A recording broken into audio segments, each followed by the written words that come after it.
By now, you should have a solid understanding of the framework and types of PPC campaigns, as well as their different placements. But before we set up campaigns, we want to make sure that you understand how to structure them the best way for successful optimization later. Here to give his advice on the best practices for campaign structures and names is PPC Pro Mina Elias of Trivium. What's up guys, my name is Mina Elias, aka the Egyptian Prescription, and I will be covering a module about campaign structure best practices. I've been selling supplements on Amazon for a while now. I've worked with Helium 10 a lot on a lot of Amazon PPC and other stuff too, and I'm very excited to share this module with you guys. So campaign structure best practices. It's incredibly important to have really good campaign structure right off the bat. And the reason is, if you don't, the first thing is you might lose a lot of money because you don't know what's happening in your account. Things kind of start getting messy, you're not really organized. And another thing is, if you're trying to figure out what the source of the issues are or what's working and what's not, it's gonna be incredibly hard if you don't have a good structure. Another point which we will cover in a little bit is we try and limit the control Amazon has. Amazon has things that we can't control. For example, if we launch an auto campaign, Amazon will show up for different keywords. We cannot control what keywords they show up for. However, if we limit what things Amazon can control, we can get to a point where we're comfortable with what they can control and what we can control. So like I said, one of the very important things to have right off the bat is good campaign structure and organization in your campaign. And next module, we'll actually jump into a live campaign manager and show you how things are organized. And you'll see that when things are organized very well, it's very easy to find things and very easy to understand things. So a couple of things to keep in mind. Good campaign structure is very good for organization and control, and you'll be able to save a lot of money and find any issues or things that are working that you want to perhaps spend some more money on. So, like I mentioned before, in Amazon, there's a few things that we can control and there's a few things that we can't control. One of the things that we cannot control is how Amazon decides to split the budget between the ad groups. So let's cover the difference between the campaign and the ad groups. So they're just simply levels. You have a campaign and an ad group and the keywords that go within the ad group. It's almost like you go down every single level and there's just one, it's a ladder. There's one way, it's campaign, and then when you create a campaign, it says, okay, what are the ad groups that are in this campaign? And then once you create an ad group, it says, okay, what are the keywords that are in this ad group? And that's all it is. There's nothing more to it than that. It's almost like just a structuring of where you're hosting all of your keywords. Now, when you create a campaign, you might think, hey, I'm gonna set a $100 budget. I'm gonna have 2 ad groups. And if I have 2 ad groups, then this one ad group is gonna get $50. This other ad group is gonna get $50. But unfortunately, that's not the case. And I've tried a lot of different things and I've had different ad groups and only one ad group and things like that. And it's never been consistent with Amazon, where if you had 2 ad groups, it splits, or 3 ad groups, it goes 33% in each ad group. It's always random. And that's one thing that we don't want to happen, because if you have 2 ad groups and you have 5 keywords here and 5 keywords here, you might have really profitable keywords in one, but Amazon decides to send budget to a different ad group for some reason. Now, we don't know how the Amazon algorithm exactly works, but what we know is if we limit its control, we can identify what works based on the data that we can see, and then whatever works we can do more of, and whatever's not working we can stop. So here's an example. Let's say you have a budget of $100 and you create 2 ad groups. The assumption is 50 would go to each ad group. That's not true, and here's a visual of it. This is what you would expect it to look like. $100 budget, ad group 1, ad group 2, ad group 3, ad group 4, $25 to every single ad group, and then you have 1 to 10 keywords in each ad group, which means that each keyword is going to get 10% of these. But this is not how it works. Usually we see something more like this. You have a $100 campaign budget, and then you get $38 in this, $14 in this ad group, $25 in that ad group. So it really doesn't work the way that we want it to work. If we were able to set a budget at the ad group level, it would change things a lot. Maybe we could use ad groups effectively, but as of right now, we can't do it. If we set a campaign level budget, which is the only place you can set a budget, Amazon is just going to, however it thinks best, send budget to your different ad groups. Now, what is the solution for that? Now, if we know that we have $100 and we want to send $50 to ad group 1 and $50 to ad group 2, the solution is to split it and have one campaign, one ad group, and then the keywords. And then in that one ad group, you can set the campaign budget to $50. Other campaign, you can set it to $50. So that second ad group will also only get $50. And that's how you make sure that each of those ad groups or each of those campaigns only spends $50 or only gets a budget of $50. Let's not say spends, because spending is very different than budget. Now, within each of those ad groups, you'll have 5 to 10 keywords. We're gonna talk about the best practices for how many keywords to have in each ad group. And then we're also gonna talk about how Amazon is gonna spend the money from the campaign budget in those keywords. So, how much spend will each keyword get? So, like we talked about with ad groups, it's the exact same thing. We don't know how Amazon is going to send that budget that we set at the campaign level. We know it's gonna go straight through the ad group down to the keywords, right? Because now it's no longer splitting between ad groups, it's just going through one ad group. But how much budget will each keyword get? Thing is, we don't know that. And it's, again, something that Amazon has control. The only way to ensure that your entire budget goes to the keyword is to have only one keyword. Now, obviously, if you have 300, 400 keywords, it can be incredibly tedious to create one campaign, one ad group, one ad, and then, or one keyword, and then you have the multiple match types, broad, phrase, exact, so it can get out of hand pretty quick. Now, on the other side, you don't want to have one campaign, one ad group, and then 300 keywords, because what you'll notice is you'll start seeing that maybe the first keyword's getting spent, second keyword's getting spent, maybe the third one, and then it starts dropping off. By the 10th one, they're not really getting spent. By the 20th one, keyword, anything after that is not getting any spend at all, barely any impressions. So you're essentially not even running PPC or running any ads for those keywords that are not getting spent. Because if they're not getting any budget, they're not showing up anywhere. So we want to structure our campaigns to have one campaign, one ad group, and then up to 20 keywords maximum. We're going to talk about how many keywords in the next slide. So for this example where we talk about high volume keywords, 1 to 5 is what I've seen works best. 1 ideally for main keywords, 5 if they're pretty strong keywords but you don't want to separate each keyword out. I definitely wouldn't do more than 5 for main keywords because you really want to give them a lot of budget.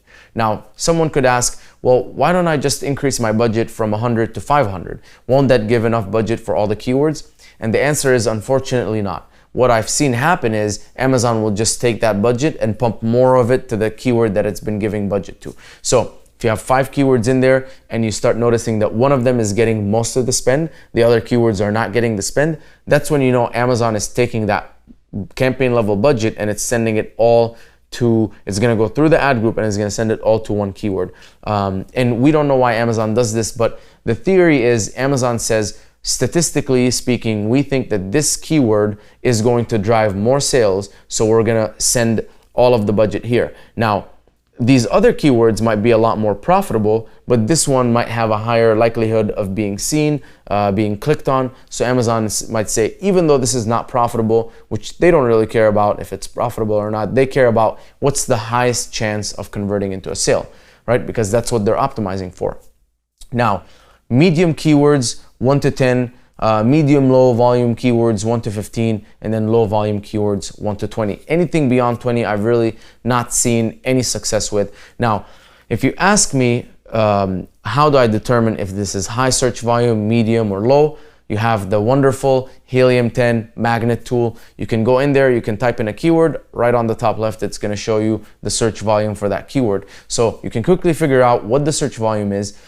You can type in as many keywords as you want, figure all of the search volumes, put them in an Excel spreadsheet, sort them out, and then you can start setting the different tiers. You can say, well, these 5 keywords are highest search volume, these ones are medium, these ones are medium, these ones are low, and so on and so forth.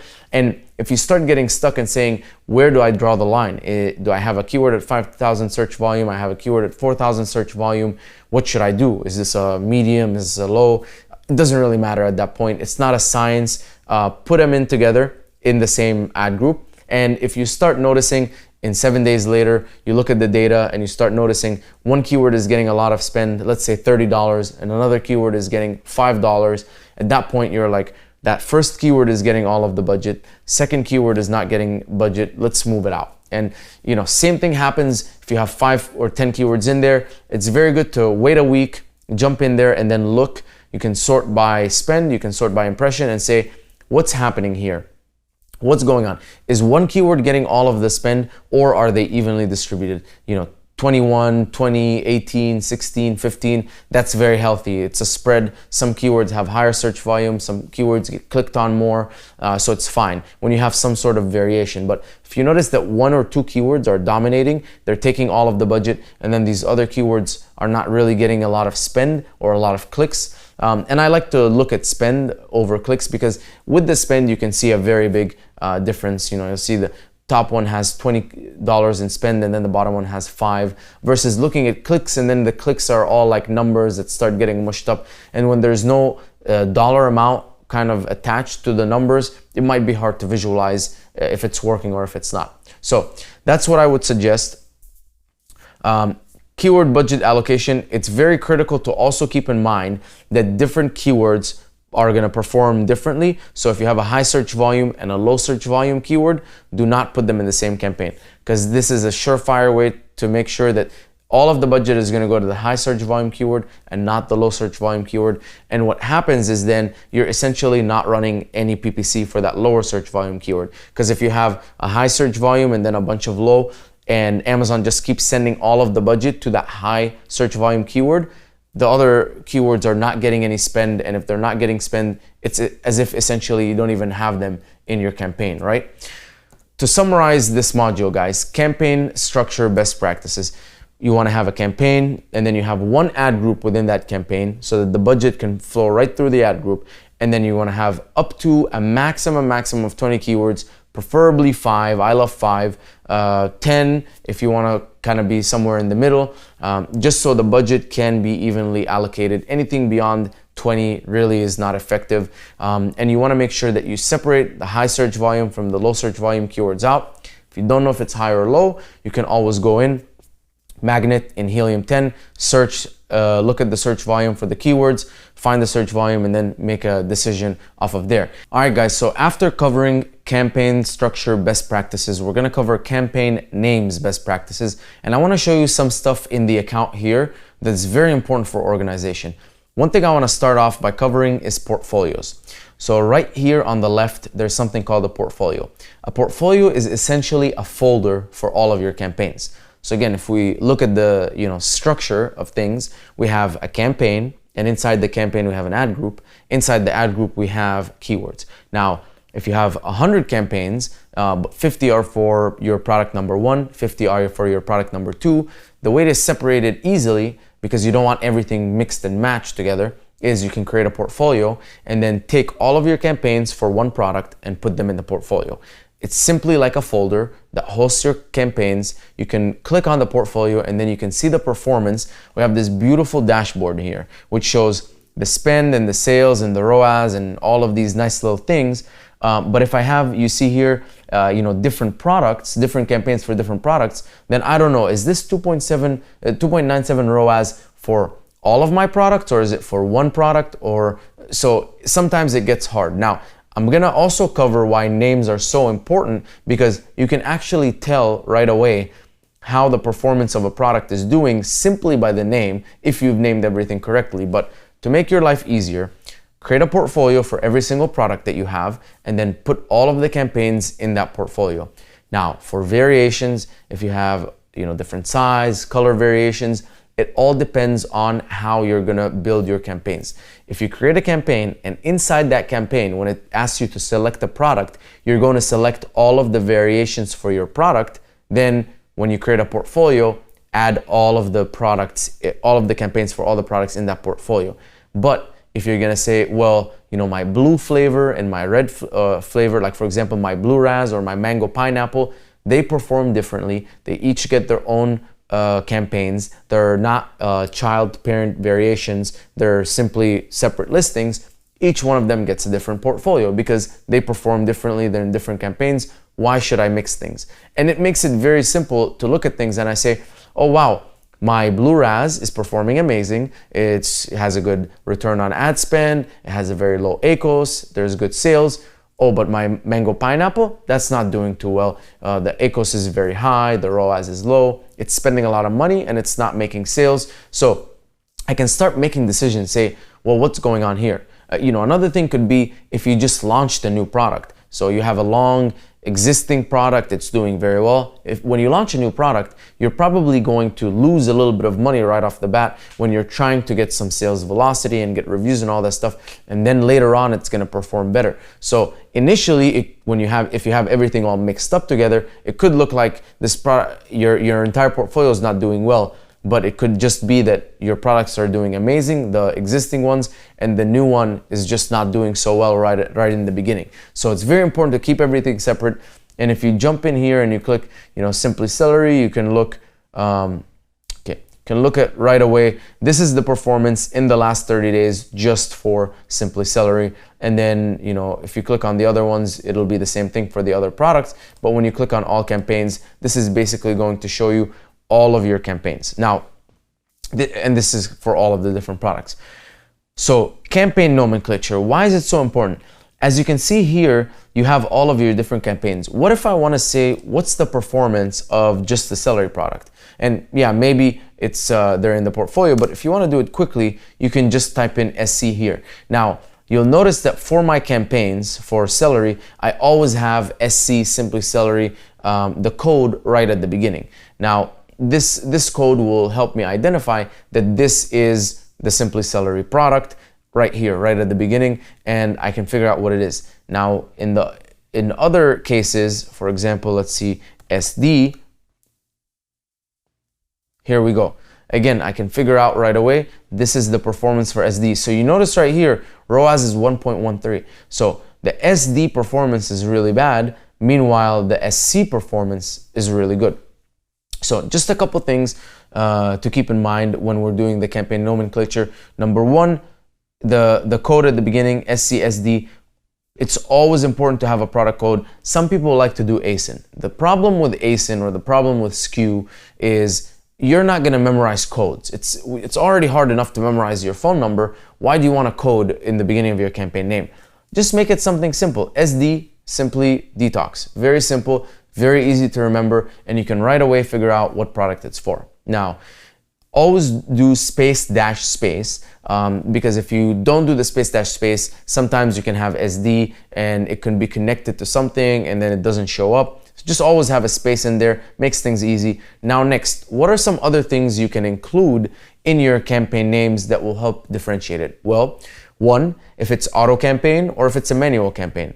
If it's an auto campaign, it has 4 different targeting groups: close match, loose match, complements, and substitutes. So it's good to, if you're gonna separate the auto campaign into each separate targeting group, you can mention the targeting group. If you're gonna have the auto campaign all lumped up, then you can say, all targeting groups, something like that. Again, the goal is, if I read this, I can right away figure out what's going on. Now, if it's manual, if it's going to be either keyword targeting or ASIN targeting or product targeting. So if it's a keyword targeting, we have 3 different match types. We have exact match, phrase match, and broad match. All things that you want to mention, because when you look at that campaign name, you can right away figure out what that campaign is doing. Another important reason is, for example, if I type in here SC, you'll see that I'm targeting celery power. So even if this campaign doesn't have a really good ROAS, which it does now, but if it doesn't, I might be okay with a lower ROAS because I'm targeting a big competitor and I always want to show up under that big competitor. You could be doing this because targeting a big competitor is giving you relevancy or is showing you to the exact audience that you want to show. There's many different reasons, but sometimes you're gonna create campaigns where you're okay losing a little bit of money. If you don't know why this campaign is not profitable and you have no idea what's in this campaign, you have to manually click in here, and then once you're in, you have to, again, these are your ad groups and you have the different ad groups. You have to click on the ad group.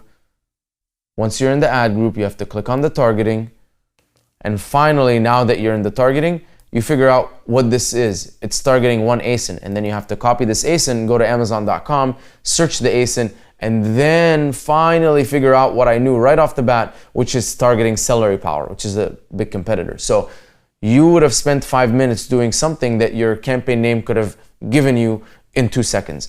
And it's very easy to identify if there's any issues simply by reading the campaign name. So we've covered, if it's auto, you have the 4 different targeting groups. So it'd be something like SC-auto-close match or -loose match. If it's manual, it'll be SC-manual, and you don't even have to include manual, because if you mention if it's a keyword or a product targeting, you're gonna know it's not auto. So you can say SC-exact or broad or phrase or product targeting or category targeting. And I'll show you an example here of category. This one, SD space cat, which is category, detox and cleanse weight loss. So this is a very typical example where I'm targeting a category, so I know that it's a product targeting, and then this is the exact category I'm targeting. So very easy to figure out what's going on, and I can very quickly say, oh, right here, it's spending money and it's not making me money. So I can say, okay, I get it. I targeted an entire category. I targeted a bunch of products. This is not really working out for me, and I can turn it off.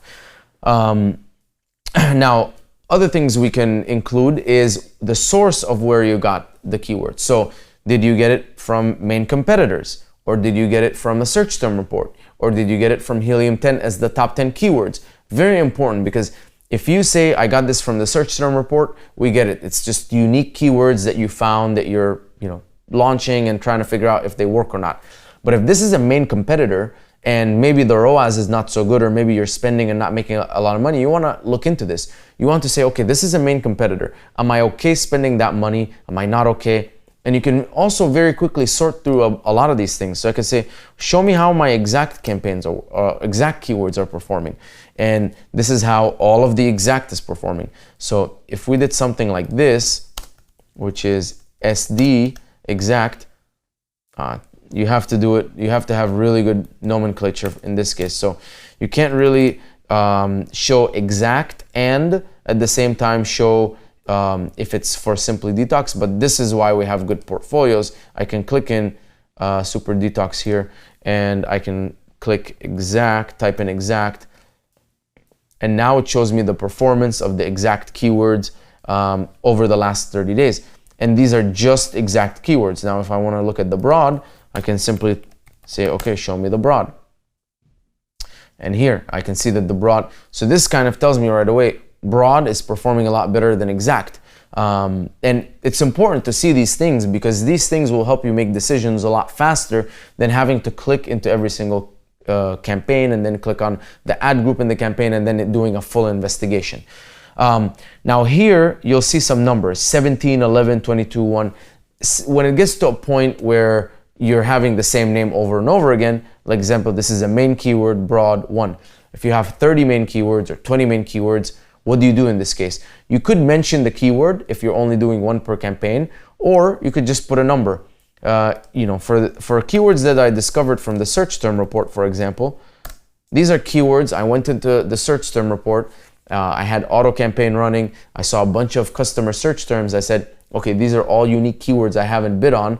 Let's create campaigns for them. So you can see here, 1, 2, 3, 4. So you have a bunch of different keywords from the search term report, but there's no difference between them.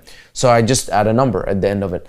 And that's pretty much it. And you'll notice that this will help you really keep everything clean, keep everything organized. If you want to look for a product very quickly, you can. If you want to look for the type of the product, you can. And that's pretty much it. So hope you guys enjoyed this. Again, to summarize this module, best practices for campaign names and portfolios. So portfolio is a folder that hosts all of the campaigns that belong to each product. Have a separate portfolio for every single product.